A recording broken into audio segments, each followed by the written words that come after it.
Good evening, and welcome to an ET-EC 531 special report. I'm your host, Troy Moore. I'm not wearing any pants.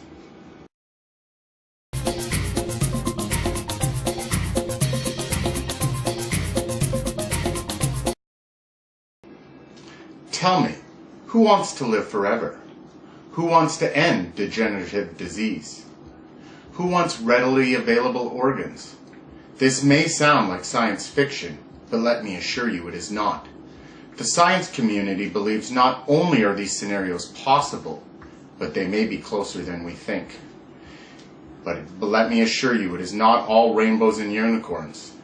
In tonight's special report, we will examine the dark side of genetic manipulation, genetics.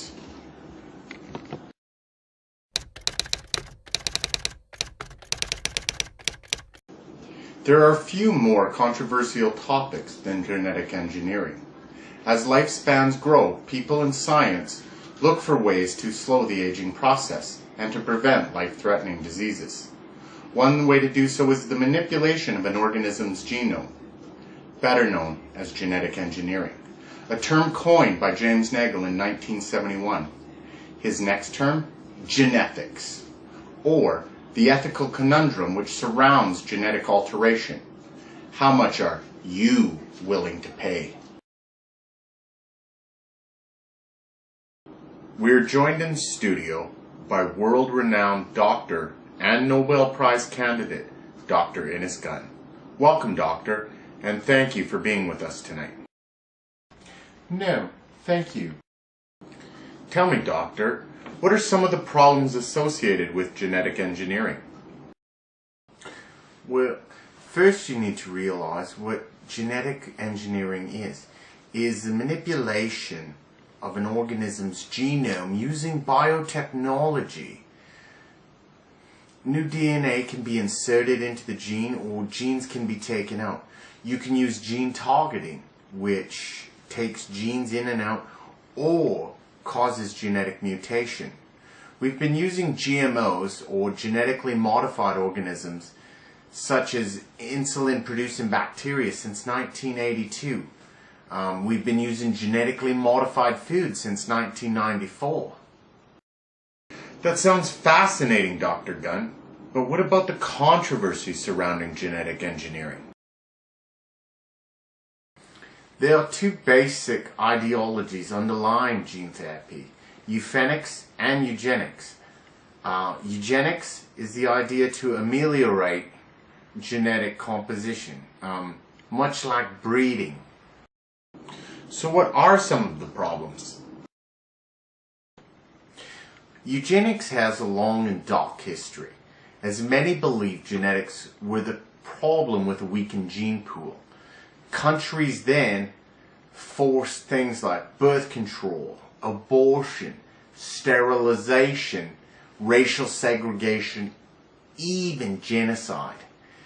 Here in BC in the 1920s, over 2,000 women faced forced sterilization, and that's not even to mention what Germany's been charged with during the 1940s. As it pertains to genetic engineering, many problems exist with eugenics. Number one, germline therapy. Now, when you target an egg or a sperm cell and you manipulate that genetics in there, you're not only affecting an individual, but you're affecting everyone that goes down that. So, if I change, say your parents have a disease, and we can cure that. So we go into your father's sperm cell and we cure that, but something goes horribly wrong. That will not only affect you, but your entire familial line. I see. In addition, what about consent? How can you consent when you haven't even been born yet? Who makes that call? And what about potential damage? Who are we to play God?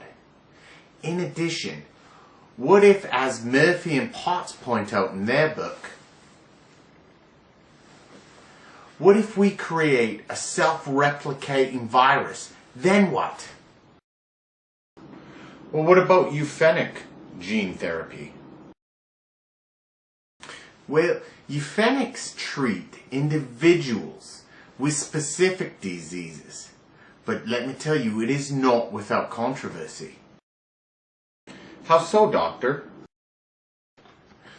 Well, the way I see it, there's three main problems with euphenics: consent, access, and cost. Please, go on. Well, let's talk about consent. How informed is consent? If I were to tell you you have a disease, but I might be able to fix it, what would you do? I'd do it, of course. Naturally. But are you truly aware of the risks? What about amniocentesis in a child? Are they consenting? What if an abnormality shows up and the parents abort? I see. Or what if during genetic screening an abnormality shows up? A genetic trait that you know can't be passed down from that father. So therefore you know the child's father is not him. Do you then have a moral obligation to tell him? Good points, doctor. What about access? Access is a big one. Even lawmakers and legislatures worry about that one. Why? And who controls that access? You? Me? Insurance companies? Who pays for it? Who controls the information? This is a very confidential thing. And who can guarantee that confidentiality? Well, what if an insurance agent got hold of it? Exactly. It could lead to a violation of privacy. It could lead to detrimental effects to good care. It stigmatizes an individual. Are the poor excluded from this because they can't afford genetic screening? Well, since you brought it up, what about cost? Well, that one is a doozy. The cost factor could be the most controversial factor of them all. I call it the health insurance factor. Who pays for the genetic screenings, you or your health insurance company? And if they find an abnormality, do they cover you? But the real controversy is over who gets rich. Well, thank you very much for your time, Dr. Gunn. It was a pleasure. It's been my pleasure. We go now to a special informant whose identity we have protected to let us know how gene therapy and genetic engineering affects business. Welcome, Mr. X. Thanks for having me, man. I'm a big fan. So what does business have to do with genetics? Everything, man. It's all about the Benjamins. You think business is in this to help people? Well, No, man. You genetically develop a corn that grows in the snow? You rich, man. You develop a hormone, helps weak lungs? You rich, man. I see. Plus the man controls where the money goes. You cure disease, you rich, man. So the man makes all the money, and the real cost is passed on to the consumer? Yeah, man. What do I know? I'm just a janitor. Well, thanks for coming in, Mr. X. It was very informative. The idea of genetic enhancement or engineering is an attractive one. We could stop aging, stop diseases. But do the cons outweigh the pros? No consent, potential disaster, potential familial disaster. Plus, does it really solve the problem? We could develop a wheat to grow in Africa, but does it provide them with clean water? We could make you genetically resistant to AIDS, but would that do more than education or contraceptives? Plus, At the end of the day, who pays the costs? We all do. Who makes the game? Business does. Good night, and I'm still not wearing pants.